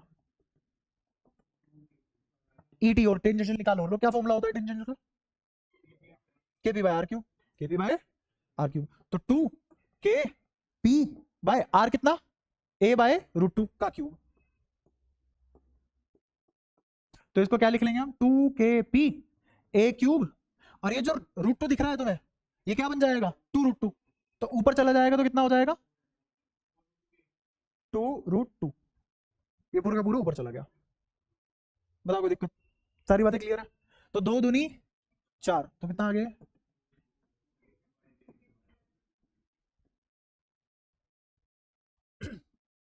यहां तो कोई दिक्कत? अब तुमने पूरे सवाल में बस एक गलती कर रखी है, अगर वो एक गलती सही कर लो आंसर आ चुका है।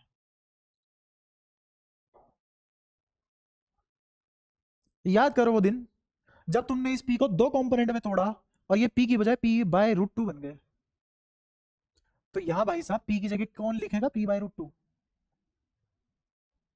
पेपर में अलग से मौसी के लड़के बुलाओगे कि भाई पी को पी बाय रूट 2 और कर जाइए, मैं तो पी लिखना जानता हूं बस।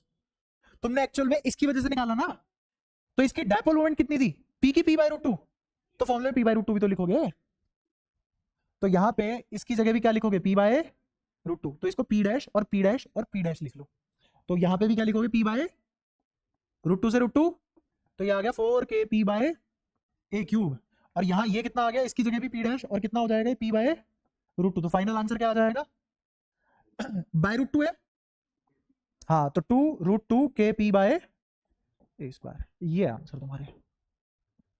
ये है वी नेट और ये है ई नेट। ठीक है, बढ़िया सवाल, मजा आया, बहुत सारी बातें भी सीख गए।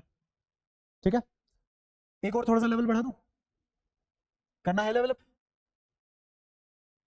मौलिक।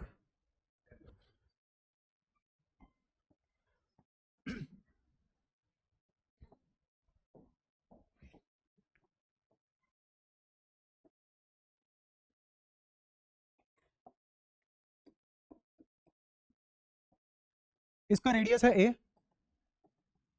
और इस पे जो चार्ज डेंसिटी है लैम्डा, रिंग है, क्या है ये रिंग, इस पे जो चार्ज डेंसिटी है वो है lambda naught sine theta, lambda naught sine theta. ठीक है, वो तुमसे पूछ रहा है इसकी नेट डायपोल मोमेंट निकाल दो। हाँ फिर हैरानी हो गई, net dipole moment, net dipole, यहां तो कोई डंडा ही नहीं दिख रहा है।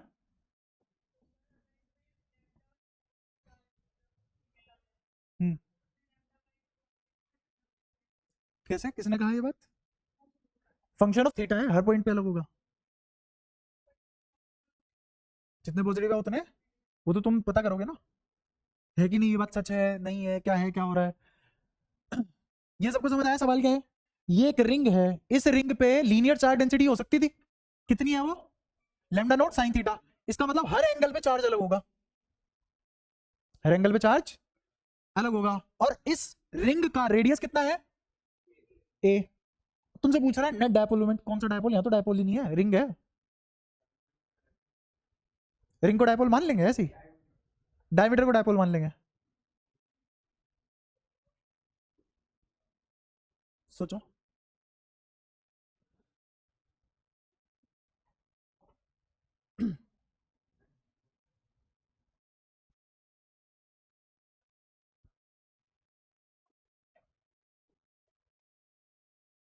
ओ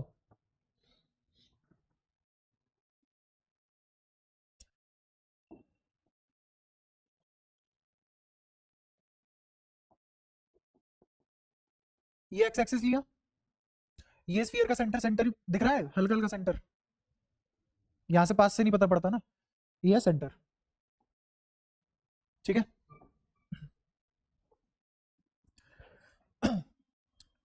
यहां पे एक छोटा सा चार्ज, ऐसे भी नहीं बल्कि ऐसे सीखो इसको, मैंने कोई भी लाइन ली, कोई भी लाइन ली,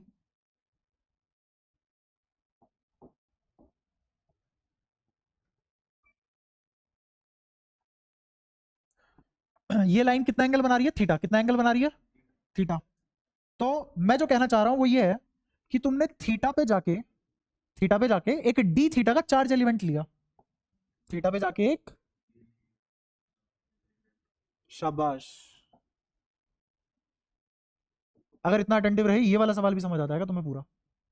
थीटा पे जाके एक छोटा सा चार्ज एलिमेंट लिया, इस चार्ज एलिमेंट का क्या नाम है, डी क्यू, क्या नाम है, डी क्यू। क्या डी क्यू सबसे छोटा चार्ज एलिमेंट हो सकता था जो लिया जा सकता था, ऐसे कितने डी क्यू होंगे, इनफाइनाइट डी क्यू होंगे। तो थीटा पे जाके एक डी थीटा का चार्ज एलिमेंट ले लिया हमने। ठीक है, अच्छा चार्ज किसके बराबर होता है लीनियर चार्ज डेंसिटी के टर्म में, लेमडा एल, समझ आया, याद कोई दिक्कत, लेमडा एल। अच्छा ये जो एल है ये क्या है, जिसपे चार्ज फैला हुआ है, जिसपे चार्ज फैला हुआ है। ठीक है, हाँ ये क्या होगा, अगर मैं इसको डी एल लिख दूं, क्या लिख दूं, डी एल, बट इसकी जरूरत नहीं पड़ेगी क्योंकि तुम्हें पता ही है तो डीएल ही असलियत में, बस वो डीएल को निकाल लेता हूं मैं, कैसे निकालेंगे, मेरे को बताओ इसका रेडियस कितना है, तो ये दूरी भी कितनी हुई, सेंटर से यहां तक की दूरी कितनी हुई ए, और ये एंगल कितना है, ये एंगल कितना है डी थीटा। तुम्हें ये पता होगा कि अगर मैं इसको आर्क बोल रहा हूं, क्या बोल रहा हूं, आर्क, तो आर्क बराबर radius into theta, R theta होता है ना रेडियस, पढ़ा होगा बहुत छोटी क्लास में ये फॉर्मूला, 10वीं में ही पढ़ लिया होगा, 10th क्लास में था ना फॉर्मूला, कि एक सर्कल है, बेसिक मैथ्स में मैंने भी पढ़ाया हुआ है कि अगर थीटा पे जाके तुमने एक आर्क बना दी तो आर्क बराबर रेडियस इंटू थीटा होता है, या तुमने जो पढ़ा है वो पढ़ा है theta equal to arc upon radius, और ये फॉर्मूला रेडियन में आता है, किसमें आता है, हटा दो, याद है, तो आओ आर्क बताओ यहाँ पे क्या लिखी जाएगी, बोलो किसके बराबर लिख दो इसको, शाबाश, ए डी थीटा। तो ये लेंथ कितनी आ गई मेरे पास, ए डी थीटा। तो क्यू किसके बराबर आया, lambda A D theta. Lambda कितना है मेरा, बोलो, lambda naught sine theta A D theta. और ये क्यू है कि डी क्यू है, छोटा सा चार्ज है ना एक, क्या सारी बात समझ आई, पक्का, ठीक है। अब आते हैं कि डायपोल का क्या सीन है यहाँ, है ना, ये डायपोल वाली बदतमीजी क्या है। ध्यान से देखो, यही लाइन दिख रही है तुम्हें। अब मैं एक और काम करूंगा, पहले मैं कहा गया थीटा पे, फिर मैं जाऊंगा थीटा प्लस पाई पे। कहा गया मैं थीटा प्लस, थीटा पे ये वाली लाइन है तो इसके बिल्कुल डायमेट्रिकली अपोजिट एंड पे आ गया मैं, दिख रहा है, क्लियर है सारी बात। अब मैं एक और काम ये और करूंगा,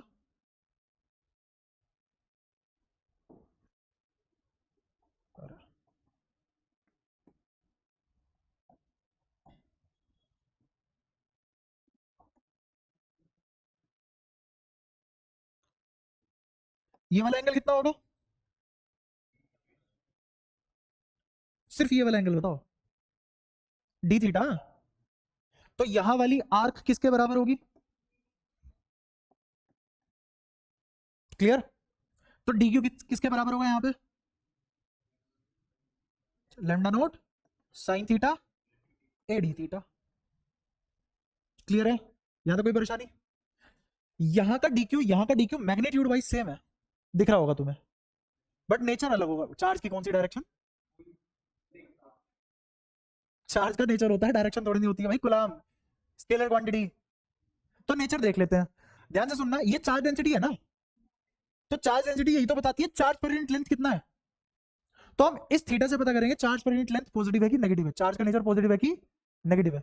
तो जब तक मैं 0 से 180, 0 से 180 तक हूं, तब तक थीटा 0 से 180 है, साइन थीटा पॉजिटिव रहेगा। तो तुम्हें पता है यहां से लेके यहां तक, ध्यान से देखना, यहां से लेके यहां तक इस पूरे रिंग के आधे हिस्से पे पॉजिटिव चार्ज फैला होगा। तो ये डी क्यू कैसा है,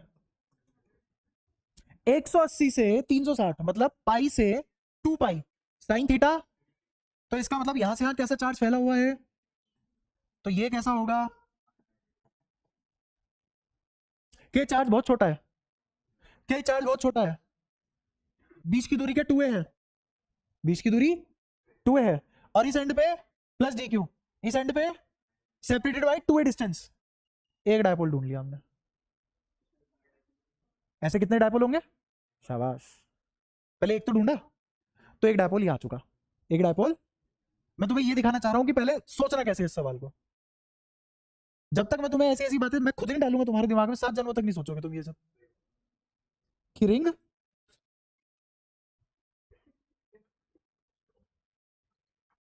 ये दलवीर बलवीर नहीं होते। हाँ भाई सही बात, सही बात। इस रिंग में डायपोल ढूंढे जा सकते हैं, तो एक डायपोल मैंने निकाल लिया है। अब एक और चीज समझना, अगर मैं यहां बना दूं डायपोल, ऐसे ध्यान से देखना, अगर यहां बना दूं डायपोल, तो ये डायपोल पे कितना एंगल है, ये डायपोल एक्स के साथ कितना एंगल बना रहा है, 0 रखो यहाँ पे, साइन 0 0। तो यहाँ चार्ज कितना होगा, यहाँ पे भी चार्ज कितना होगा, तो यहाँ पे डायपोल मोमेंट कितनी होगी इसमें, 0।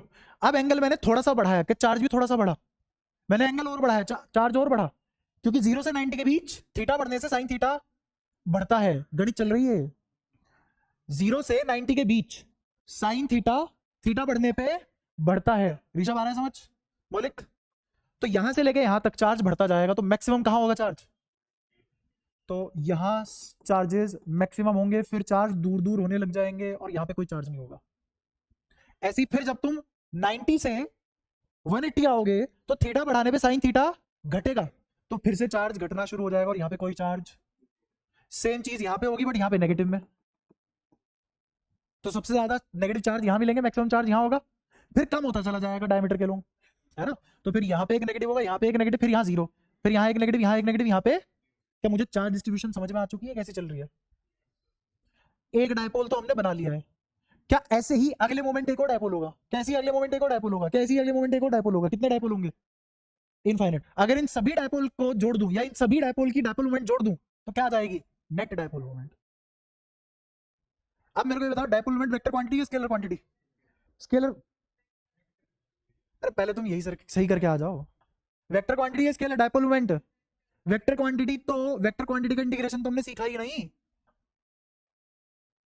हम इंटीग्रेट अभी तक स्केलर क्वांटिटी को करते थे, लेकिन हमने वेक्टर क्वांटिटी को इंटीग्रेट किया हुआ है। हम इलेक्ट्रिक फील्ड को भी इंटीग्रेट करते थे, याद करो कैसे, कंपोनेंट में तोड़ के। कंपोनेंट में, अब मैं इस डायपोल को दो कंपोनेंट में तोड़ूंगा, एक्स में अलग वाई में अलग। अब सारे के सारे एक्स एक डायरेक्शन में आ गए, तो अब नंबरों की तरह जोड़ सकता हूं, हेंस इंटीग्रेशन एप्लीकेबल।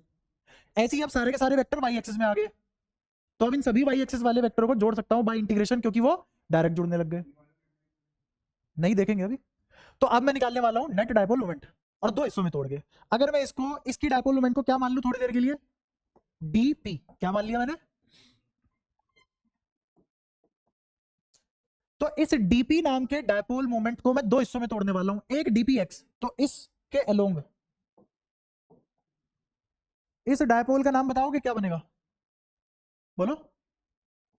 क्या ये बनेगा डीपीएक्स? क्या बनेगा ये? ऐसे ही, और मुझे कैसे पता एरो कहां से कहां जा रहा है? हाँ, अब इस वाले का नाम बताओ क्या होगा, डीपी वाई। तो अब इनके नाम लिख लेते हैं, ये है डीपीएक्स और ये है डीपी वाई। ये एक की वजह से डीपी वाई और डीपीएक्स। ऐसी एक और अगला डायपोल बनेगा, उसका वाई यहां आएगा, एक्स यहां आएगा। ऐसे इधर भी बनेंगे। तो जितने भी यहां से यहां डायपोल बनेंगे, जितने भी यहां से यहां डायपोल बनेंगे, उनको कंपोनेंट में तोड़ता जाऊंगा, हर एक का वाई और हर एक का एक्स, एक्स एक्सिस और वाई एक्सिस में सजता चला जाएगा। आई बात समझ में? पक्का? हाँ बता।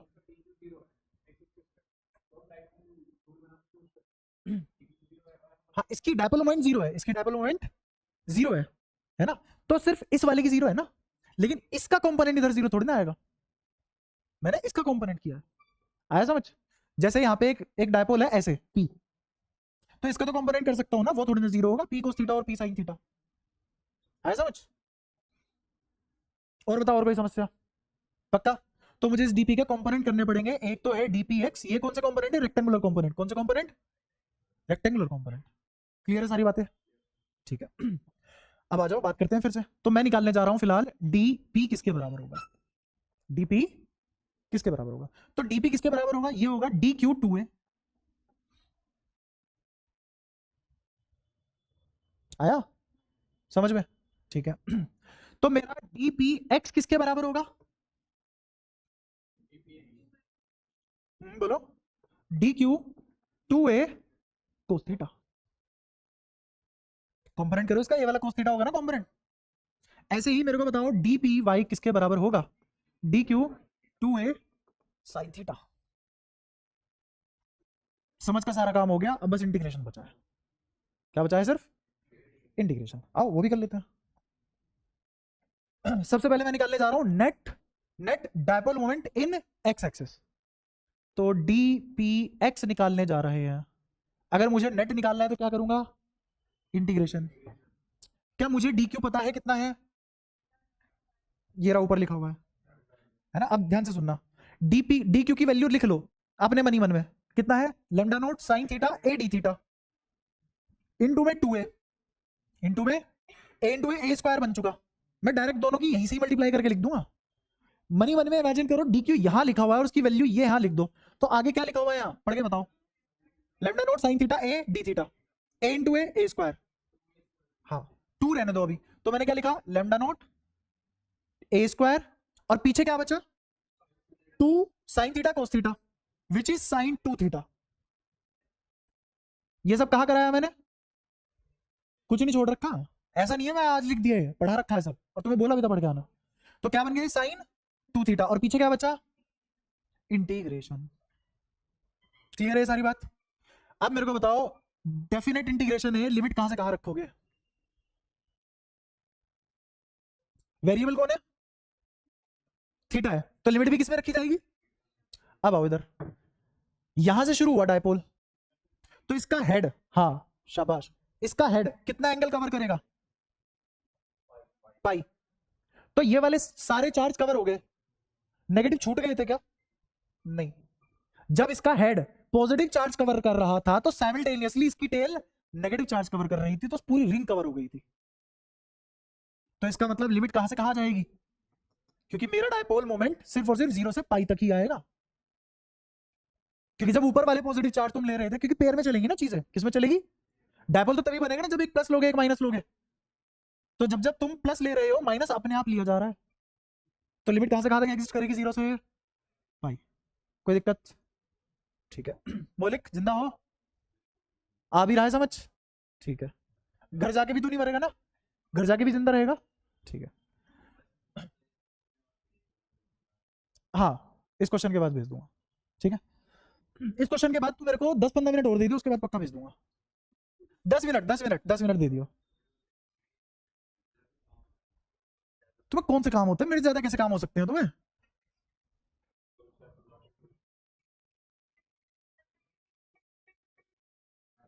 क्या लगता है तू उसका कौन सा कौन पूछ रहा है तुम में से।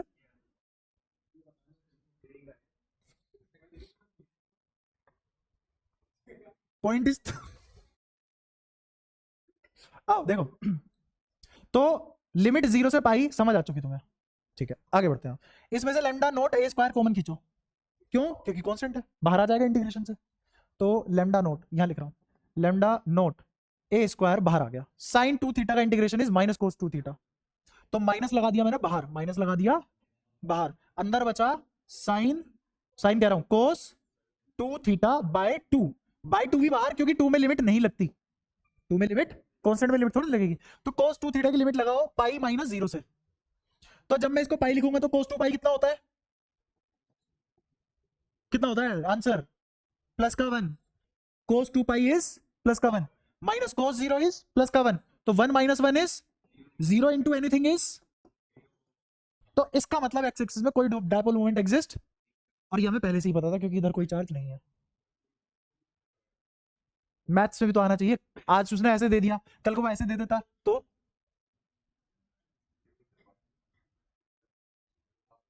हाँ अब कर लेगा ना, इसीलिए दोनों तरीके जरूरी हैं।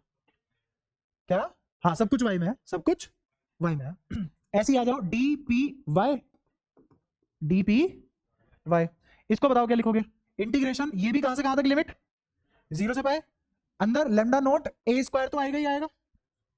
अब ध्यान से देखो, ये साइन थीटा है और यहां पे भी, तो क्या लिखा जाएगा, sign square theta, sine square theta, और एक 2 भी है, एक 2 भी है। अब साइन स्क्वायर थीटा का फॉर्मूला मैंने फिर से पढ़ा रखा था बेसिक मैथ्स में, बोला था ये सब याद होना चाहिए क्योंकि बहुत जगह काम आता है। 1 minus cos 2 theta by 2, 1 minus cos 2 theta by 2। तो इस वाले फॉर्मूले को, इस वाले फॉर्मूले को यहां सब्स्टिट्यूट कर दो, बाकी सब कांस्टेंट है बाहर फेंको। तो बाहर कौन कौन आ गया, 2 लैम्डा नोट ए स्क्वायर बाहर आ गया, कोई दिक्कत, और 1 माइनस कोस 2 थीटा अंदर बच गया। इसमें रखनी है लिमिट कहां से कहां तक, 0 से 2 पाई, और अभी तो इंटीग्रेशन भी नहीं किया, वैल्यू तो सब्स्टिट्यूट किया, तो इंटीग्रेशन 0 से पाई, 2 का कोई इंटीग्रेशन होता नहीं है, बाहर आ गया 2, ये डिवाइड में जो था बाहर आ गया। कौन है परेशानी, पक्का, ये 2 से 2 वंदे मातरम, क्या 1 कैसे बाहर आ जाएगा, अच्छा इंटीग्रेशन कर लिया तूने इसका, तो इंटीग्रेशन तो कर ले, करो इंटीग्रेशन।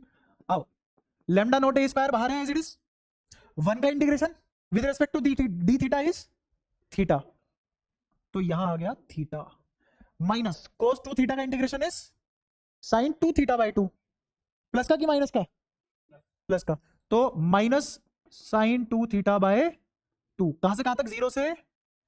अब मैं सिर्फ ये सोल्व कर रहा हूं, क्या सोल्व कर रहा हूं, बस इतना हिस्सा। तो आ जाओ, पहले पाई रखेंगे, फिर माइनस, यहां साइन 2 पाई मतलब साइन 360 मतलब 0, 0 बटा 2 इज 0, तो यहां आ गया पाई माइनस 0, ये होगी अपर लिमिट, ये होगी। अब माइनस रखेंगे लोअर लिमिट, तो लोअर लिमिट में पहले थीटा की जगह 0, फिर साइन 0 0, तो सोल्व करके पूरे को क्या आंसर आ गया है, रेस्पॉन्स के नाम पे आंसर, तो क्या आ गया, क्या सारे के सारे डायपोल मोमेंट वाई में ही थी, तो ये रिंग एक डायपोल मोमेंट देगी, और वो डायपोल मोमेंट फाइनली कितना आएगा, बोलो कितना, lambda not a square pi.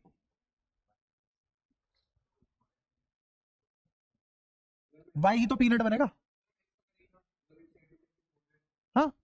अरे कोई नहीं दे रहा ऐसा सवाल, ये तुम्हारी समझ के लिए था कहां तक लेवल जा सकता है, और इससे आगे भी लेवल जा सकता है, बट तुमने इसी में ही ऐसे करवा ली है, टाइम बहुत ले लिया है।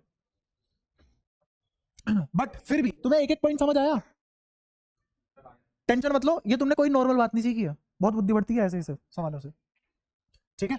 तो जस्ट डायपोल से भी इस लेवल का सवाल बनाया जा सकता है, और इससे भी बहुत भयंकर बनाया जा सकता है। ये तो बस ये था कि हाँ तुम्हारे लिए इतना काफी है, इससे आगे भी बहुत कुछ है।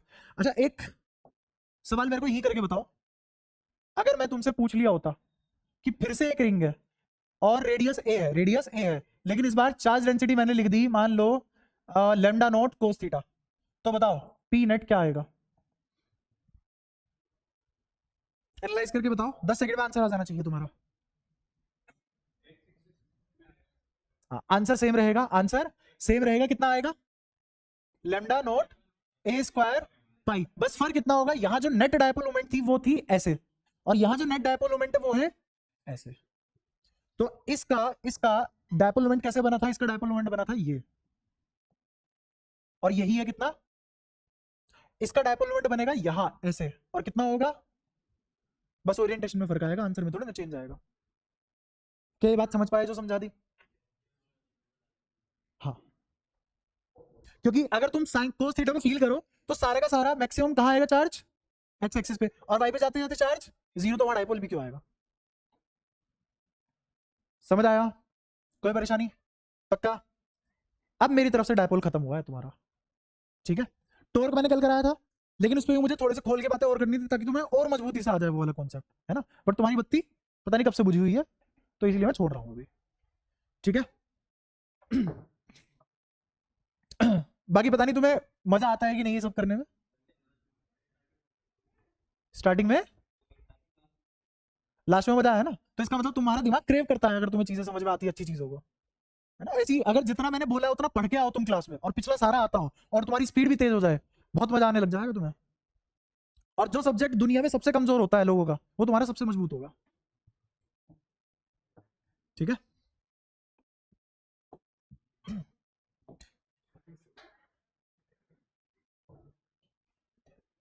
क्या हुआ, क्यों परेशान हो? केमिस्ट्री?